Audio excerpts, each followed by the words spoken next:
घने जंगल के बीच अचानक दिखाई देता है एक भव्य महल। महल से उठती है देसी घी, केसर और पकवानों की ऐसी खुशबू कि भूखा इंसान तो क्या, आत्मा भी बहक जाए। आप मेरे राजा हैं और मैं आपकी दासी। जो चाहेंगे सब मिलेगा। लेकिन तभी एक कर्कश चेतावनी गूंजती है। मूर्ख, वो दासी नहीं, वो पिशाचिनी है। यह कहानी डर की नहीं, यह कहानी लालच की है। क्योंकि यहाँ मौत दौड़कर नहीं आती, वो धीरे धीरे आती है। पहले सुख बनकर, फिर आदत बनकर और अंत में सजा बनकर। धमतरी का गांव, पहाड़ों की तलहटी में बसा एक छोटा सा गांव। धमतरी, सीधे साधे लोग, मेहनत, पसीना और सादगी। लेकिन उसी गांव में रहता था माधव। ना चोर ना बदमाश, बस बदनसीब, लकड़हारा था।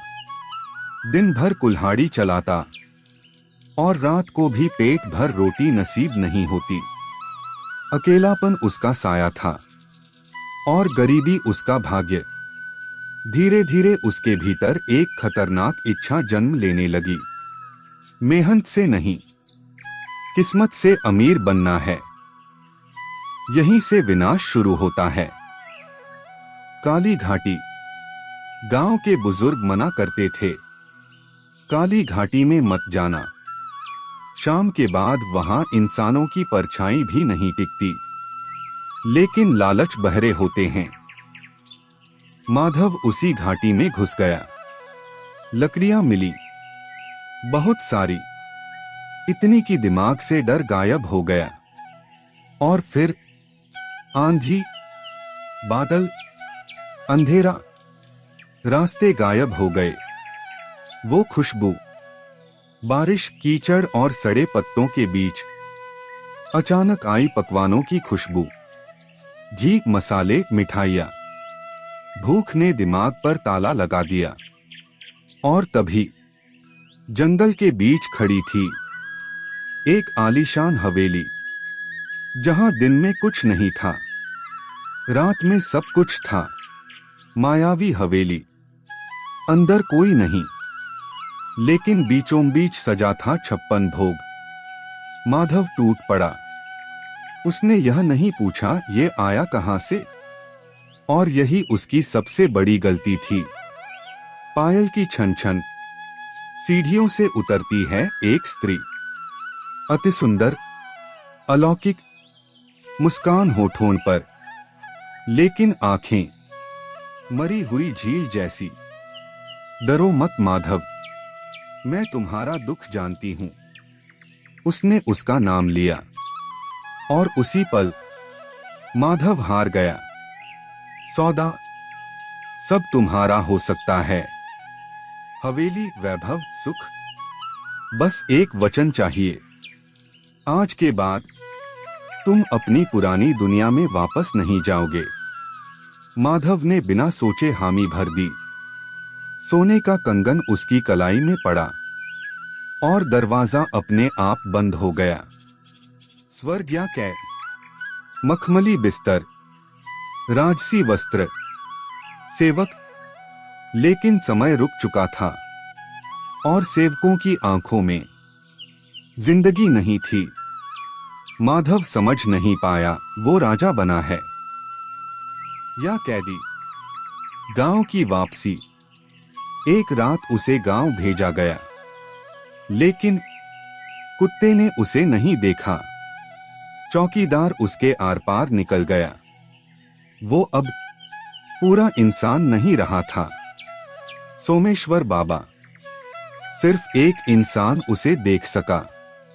तांत्रिक सोमेश्वर बाबा, तू दलाल बनकर आया है। वो औरत पिशाचिनी है और उसकी जान उस लाल चुनरी में है। अंतिम मौका। माधव को वापस जाना था। इस बार शिकार बनकर नहीं, चोर बनकर। चुनरी चुरानी थी। एक मौका, एक गोली, एक गलती और अनंत नरक। क्लाइमैक्स से पहले जैसे ही माधव ने चुनरी की ओर हाथ बढ़ाया, पीछे से आई बर्फ जैसी ठंडी आवाज, माधव तुम क्या कर रहे हो? उसका असली रूप सामने था। अब या तो चुनरी या फिर मौत। माधव तुम क्या कर रहे हो?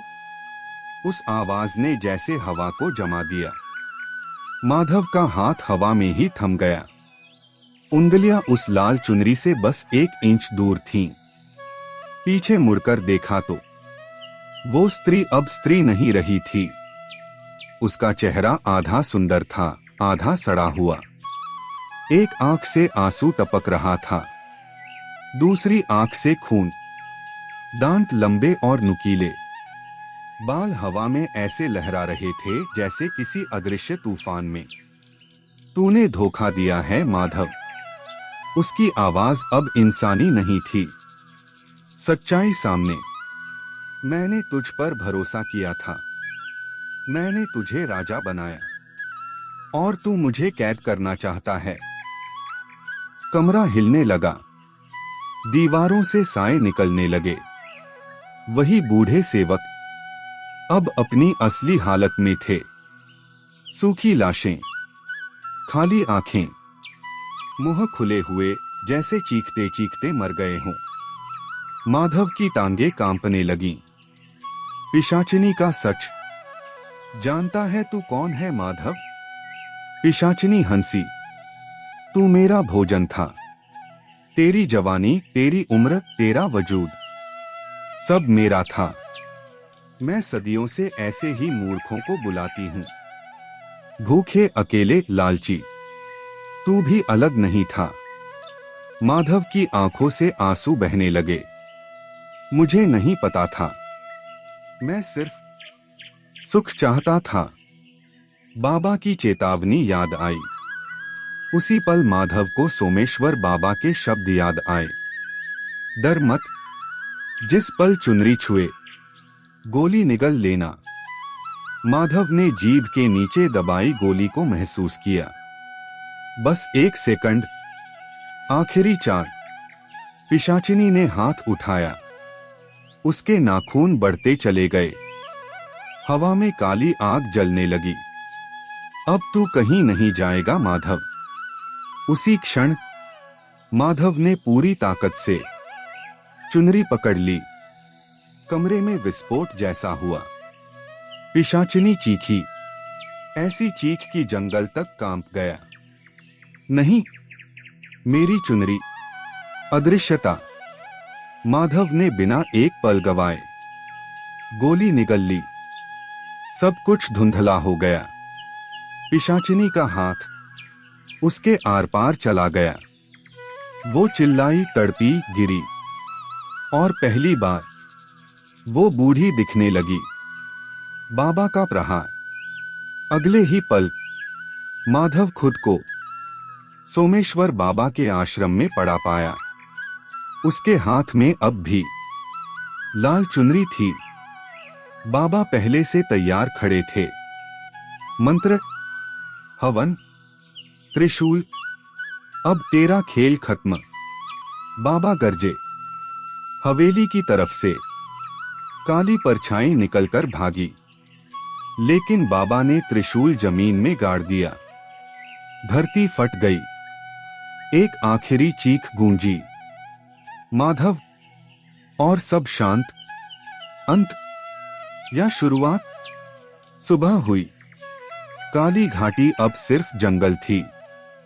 ना हवेली, ना रोशनी, ना खुशबू। माधव जमीन पर बेहोश पड़ा था। जब उसकी आंख खुली, वो फिर इंसान था, लेकिन उसके बाल सफेद हो चुके थे। चेहरे पर झुर्रियां थीं। उसने 40 साल एक ही रात में जी लिए थे।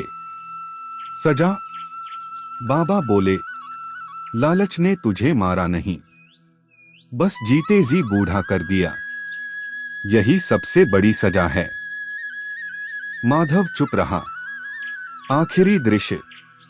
आज भी लोग कहते हैं, कभी कभी काली घाटी में लाल कपड़ा हवा में लहराता दिखता है और दूर से किसी औरत की हंसी आती है। सब खत्म नहीं हुआ। सीख, अगर जिंदगी में सब कुछ बिना मेहनत मिलने लगे तो सवाल जरूर पूछना, क्योंकि जो मुफ्त में मिलता है वो अक्सर सबसे महंगा पड़ता है। कहानी यहीं खत्म नहीं होती दोस्त।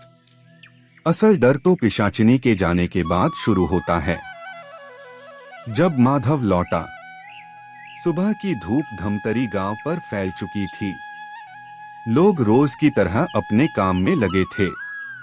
तभी गांव के बाहर वाले रास्ते से एक बूढ़ा आदमी लड़खड़ाता हुआ आता दिखा। फटे कपड़े, झुकी कमर, सफेद बाल, आंखों में ऐसा खालीपन जैसे बहुत कुछ देखकर लौट आया हो। कुछ देर बाद लोगों ने पहचाना, अरे ये तो माधव है। गांव सन्न रह गया।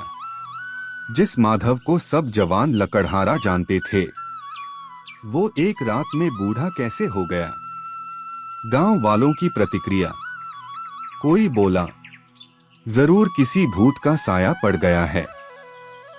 कोई बोला, देखा, काली घाटी का नतीजा। लेकिन माधव चुप था, बहुत चुप। अब वो बोलता नहीं था, बस देखता रहता था। अंदर का सच, रात को माधव को नींद नहीं आती। जैसे ही आंख बंद करता, उसे वही हवेली दिखती, मखमली बिस्तर, 56 भोग और वही हंसी। कभी कभी वो नींद में चिल्ला उठता, चुनरी मत पहनाओ, मैं वादा नहीं करना चाहता। लोग डर जाते। एक और भयानक सच्चाई, कुछ दिनों बाद गांव में अजीब घटनाएं होने लगी। किसी की गाय बिना खून के मरी मिली। किसी बच्चे ने कहा, एक लाल साया मुझे बुला रहा था। काली घाटी की तरफ रात में फिर से हंसी की आवाजें आने लगी। लोग घबरा गए। सोमेश्वर बाबा की चेतावनी। गांव वालों ने फिर बाबा को बुलाया। बाबा ने काली घाटी की तरफ देखा और सिर्फ इतना कहा, पिशाचिनी मरी नहीं है। सब कांप उठे। उसकी शक्ति टूटी है, लेकिन उसका अस्तित्व नहीं। और उसका आखिरी दरवाजा माधव है। माधव का सच। बाबा ने माधव से पूछा, सच बता, क्या तूने उसे पूरी तरह छोड़ा है? माधव की आंखों से आंसू बह निकले। नहीं बाबा, कभी कभी मुझे अब भी लगता है, अगर वो लौट आए तो शायद मैं फिर से जवान हो जाऊंगा। बस यही माधव हार गया। अंतिम निर्णय। बाबा ने गहरी सांस ली। लालच शरीर छोड़ देता है, लेकिन दिमाग नहीं। जब तक ये जिंदा है, वो लौटती रहेगी। अंतिम बलिदान। उसी रात माधव खुद काली घाटी गया। कोई नहीं जानता क्यों। सुबह जब लोग पहुंचे, वहां ना माधव था, ना कोई निशान, बस एक जली हुई लाल चुनरी का टुकड़ा और राख। बाबा ने आंख बंद कर ली। अब चक्र पूरा हुआ। आज भी कहते हैं, अगर कोई बहुत गरीब, बहुत अकेला और बहुत लालची इंसान काली घाटी में जाता है, तो हवा में एक आवाज आती है, मेरे राजा।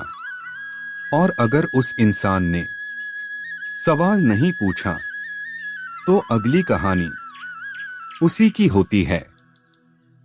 अंतिम सीख सबसे जरूरी, जो सुख बिना मेहनत मिले, वो सुख नहीं, फंदा होता है। भैरव की आंखों के सामने धुंध छंटने लगी। जब उसने फिर से आंखें खोलीं, तो वह कालवन के उसी प्राचीन बरगद के नीचे बैठा था। रात पहले से ज्यादा गहरी हो चुकी थी। चांद आधा ढका था और जंगल में अजीब सी खामोशी पसरी थी, ऐसी खामोशी जिसमें सांसों की आवाज भी डरावनी लगती है। तभी उसके सामने वही स्त्री खड़ी थी। सफेद वस्त्र, खुले बाल और आंखें जिनमें अब सौंदर्य से ज्यादा भूख झलक रही थी। तुम डर गए भैरव? उसकी आवाज अब मीठी नहीं बल्कि ठंडी और भारी थी। भैरव ने कांपते हुए कहा, तू तू कौन है? स्त्री हल्का सा मुस्कुराई। अचानक उसकी आंखें लाल हो गईं और हवा तेज चलने लगी। बरगद के पत्ते चीखने लगे। मैं यक्षिणी कालिया हूं, इस जंगल की रानी, और तुम्हारी किस्मत। भैरव पीछे हटने लगा, लेकिन उसके पैर जैसे जमीन से चिपक गए। कालिया उसके चारों ओर घूमने लगी। सदियों से मैं यहाँ बंधी हूँ। मुझे एक ऐसे मनुष्य की जरूरत है जो अकेला हो, टूटा हुआ हो और निडर हो। उसने भैरव की ठोड़ी उठाई। अगर तुम मेरी एक शर्त पूरी करो, तो मैं तुम्हें वो शक्ति दूंगी कि पूरा गांव तुम्हारे सामने झुक जाएगा। भैरव की आंखों में डर के साथ लालच भी झलक उठा। कैसी शर्त? कालिया ने धीरे से कहा। अमावस्या की रात तुम गांव से एक ऐसा इंसान लाओगे जिसे कोई याद न करे, जिसके रोने से किसी का दिल न पसीजे। जंगल अचानक सिसकियों से भर गया। भैरव को लगा जैसे पेड़ भी चेतावनी दे रहे हों। और अगर मैंने मना कर दिया? भैरव ने कांपती आवाज में पूछा। कालिया हंस पड़ी, हंसी नहीं, चमड़ी चीर देने वाली चीख। तो अगली अमावस्या तुम खुद मेरी भेंट बनोगे। उसके नाखून बढ़ गए, दांत बाहर निकल आए। भैरव की चीख जंगल में गूंज उठी और तभी सब कुछ अंधेरे में डूब गया। सुबह गांव के लोग देखेंगे।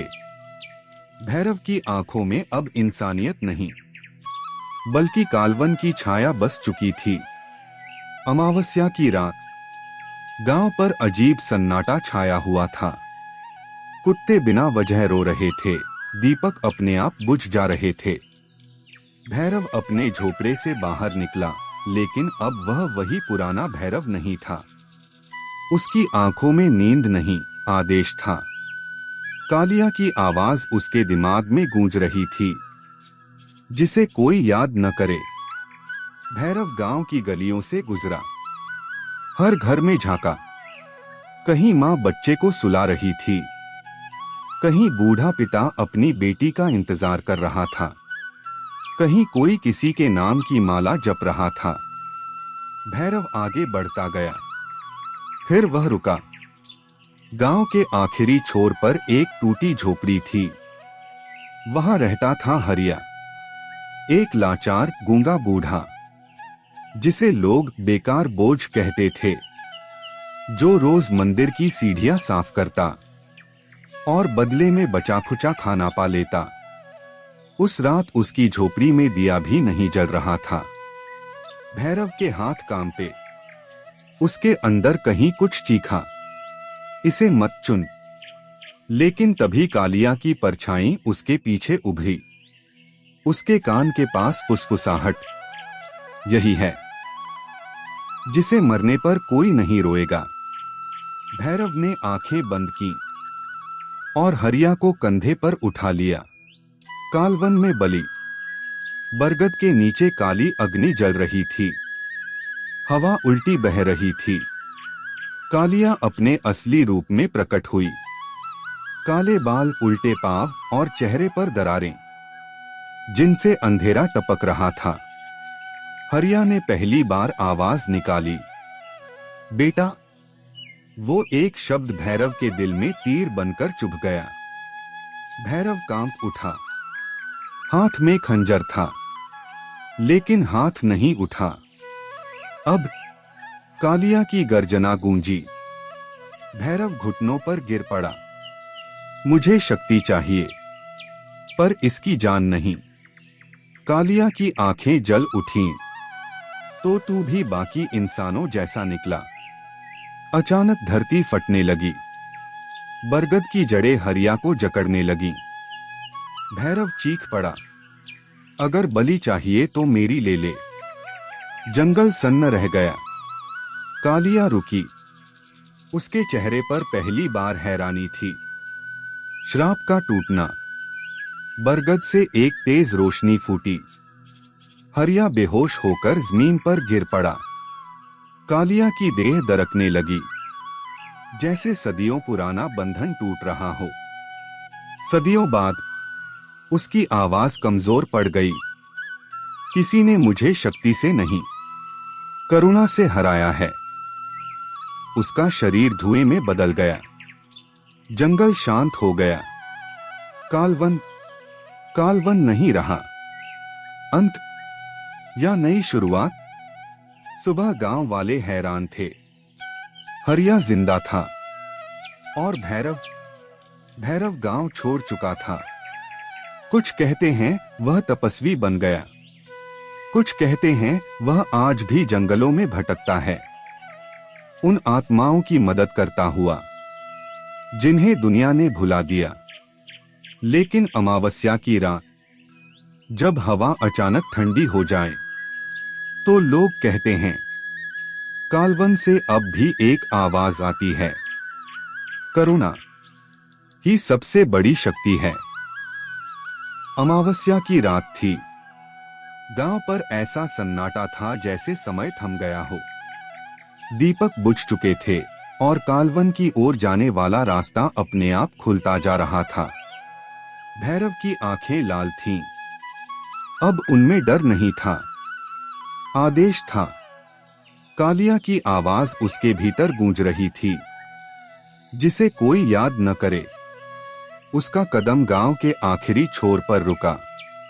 वही टूटी झोपड़ी, वही अकेला बूढ़ा हरिया। उसकी आंखों में सवाल नहीं थे, बस थकी हुई शांति थी। भैरव ने एक पल को हाथ रोका, लेकिन उस पल में उसे अपना सारा अपमान, अपना अकेलापन और दुनिया की बेरुखी याद आ गई। कालिया की परछाई उसके पीछे उभरी। कमजोरी मत बनो भैरव।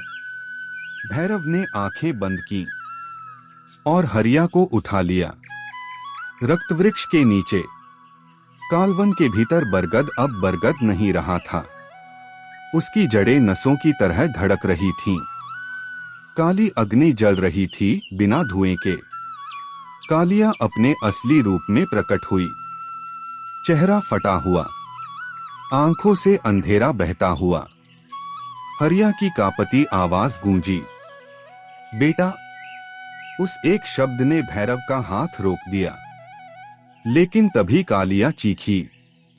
अब भैरव ने दांत भींच लिए। उसके भीतर कुछ टूट गया।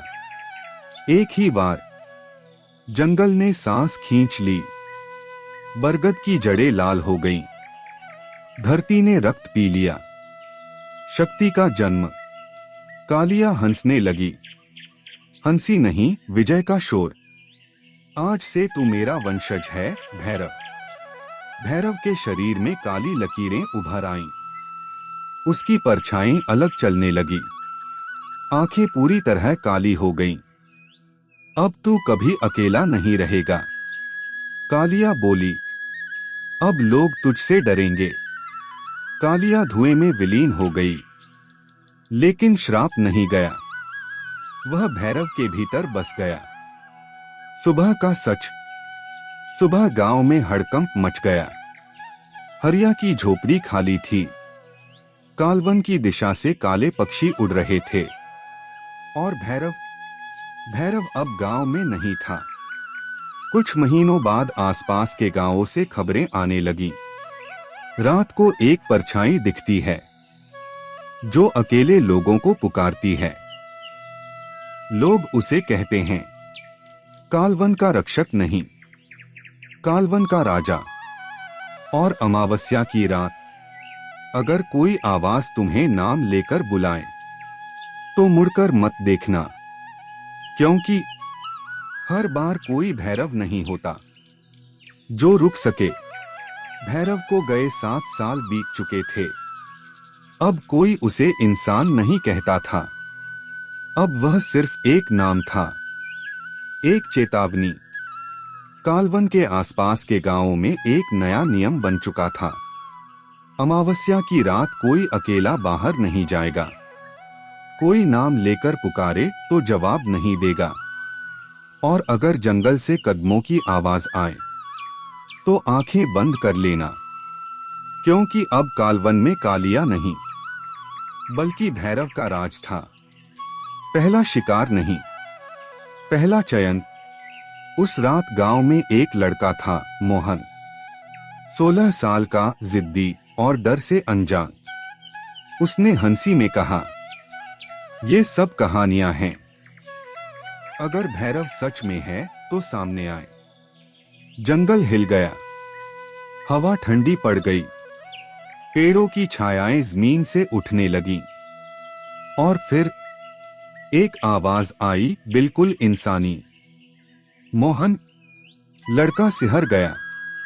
यह आवाज बाहर से नहीं, उसके अंदर से आई थी। उसने पीछे मुड़कर देखा। कालवन का राजा वह वहां खड़ा था। लंबा, अंधेरे से बना हुआ शरीर, आंखों में कोई सफेदी नहीं, सिर्फ गहराई। भैरव। लेकिन यह वही भैरव नहीं था। उसकी परछाई जमीन पर नहीं, पेड़ों पर रेंग रही थी। डरते क्यों हो? भैरव बोला, मैं मारता नहीं, मैं चुनता हूं। मोहन कांप रहा था। कर किसे? भैरव पास आया। उसके कदमों से धरती काली हो गई। उन्हें, जिन्हें दुनिया ने छोड़ दिया है, जिनका रोना कोई नहीं सुनता। श्राप का नियम। भैरव ने अपना हाथ उठाया। जंगल की आत्माएं फुसफुसाईं। हर अमावस्या, भैरव बोला, एक अकेला इंसान कालवन आएगा। अगर गांव खुद उसे छोड़ देगा तो मैं किसी को हाथ नहीं लगाऊंगा। लेकिन अगर गांव झूठ बोलेगा, किसी अपने को बचाने के लिए किसी और को कुर्बान करेगा। उसकी आवाज गहरी हो गई, तो पूरा गांव रोएगा। मोहन की आंखों से आंसू बहने लगे। तुम राक्षस हो। भैरव रुका। पहली बार उसकी आवाज में कुछ टूटा।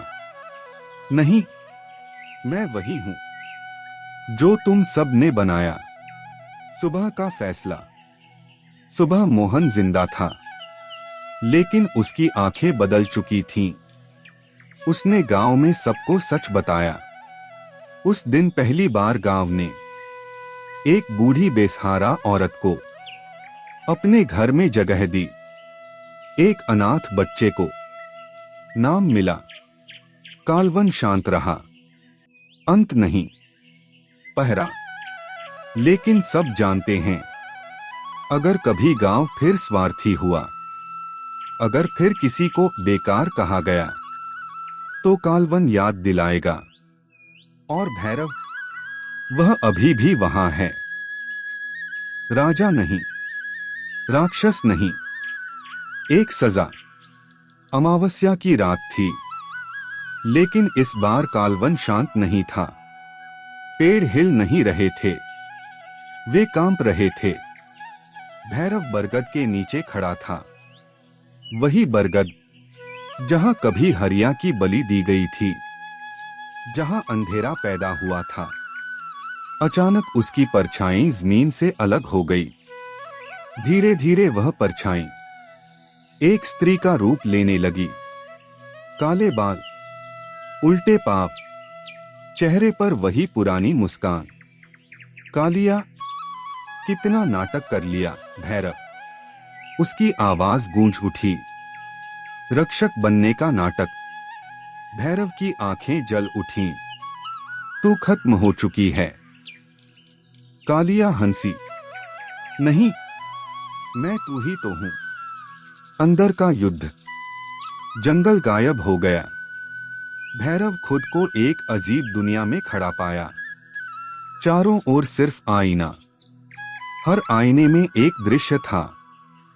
हरिया की मौत, गांव वालों की चीखें, वो लोग जिन्हें भैरव ने कालवन बुलाया। देख, कालिया बोली, तू भी वही कर रहा है जो मैं करती थी। भैरव ने दांत भींचे। मैं चुनता हूं ताकि गांव सुधरे। झूठ, कालिया चीखी। तू चुनता है क्योंकि तुझे ताकत चाहिए। आईनों से आवाजें आने लगीं। हत्यारा, राक्षस, श्राप। भैरव का सिर फटने लगा। एक याद जो टूटने नहीं दी। अचानक एक आखिरी आईना चमका। उसमें हरिया था, मुस्कुराता हुआ। वह वही शब्द बोला, बेटा। भैरव गिर पड़ा। मैं राक्षस नहीं बनना चाहता। उसकी आवाज टूट गई। मैं अकेला था, कमजोर था। कालिया पास आई। उसका चेहरा अब भयानक नहीं था, दुखी था। और मैं? उसने पूछा। मैं क्या थी? पहली बार भैरव चुप रहा। निर्णय। भैरव खड़ा हुआ। उसने अपनी छाती पर हाथ रखा। अगर तू मेरा अंधेरा है तो मैं तुझे मार नहीं सकता। कालिया चौंकी। लेकिन भैरव बोला, मैं तुझे राज करने नहीं दूंगा। उसने अपनी आंखें बंद की। चारों ओर रोशनी फैल गई, पर सफेद नहीं। धूसर, अंधेरा और उजाला, दोनों का संतुलन। कालिया चीखी और टूटकर धुएं में बदल गई, लेकिन पूरी तरह गायब नहीं हुई। वह भैरव की छाया में शांत हो गई। सुबह के बाद सुबह कालवन बदला हुआ था। अब वहां आवाजें नहीं बुलाती थीं। अब वहां जाने वाले खोते नहीं थे।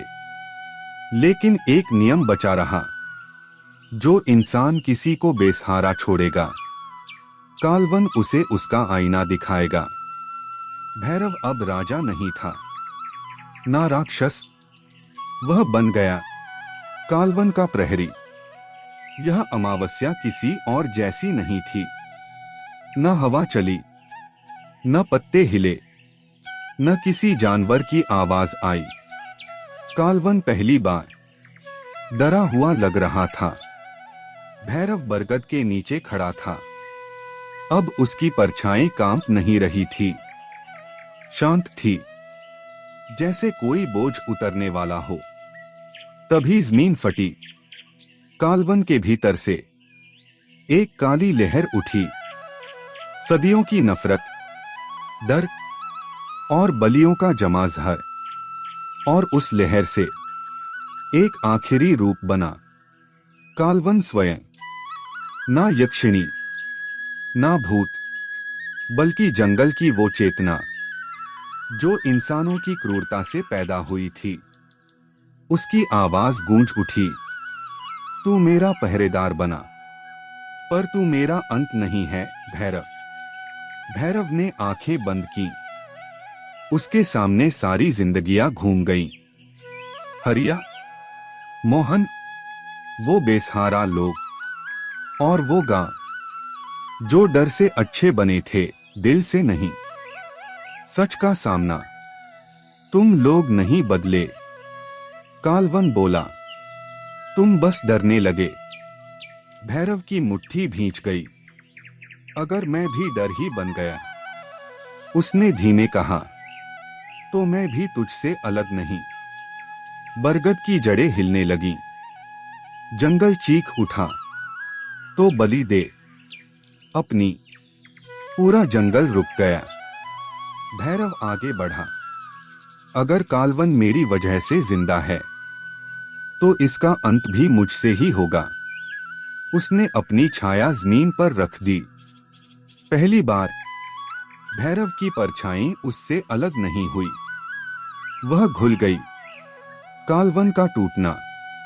तेज रोशनी नहीं हुई, कोई धमाका नहीं हुआ। बस पेड़ धीरे धीरे साधारण पेड़ बन गए। हवा बहने लगी, पक्षियों की आवाज लौटी, बरगद सूख गया और कालवन जंगल रह गया। सुबह बिना डर सुबह गांव वाले निकले। कोई साया नहीं, कोई आवाज नहीं, कोई नियम नहीं। लेकिन उस दिन लोगों ने बिना डर के हरिया की याद में दीप जलाया, बेसहारा लोगों को अपनाया। और पहली बार अच्छा बनने की वजह डर नहीं, समझ थी। भैरव नहीं मिला। बस जंगल के किनारे एक पत्थर था, उस पर कुछ खुदा था। जहां डर से अच्छाई हो वहां श्राप जरूरी होता है। जहां करुणा हो वहां कोई कालवन नहीं टिकता। लोक कथा का जन्म।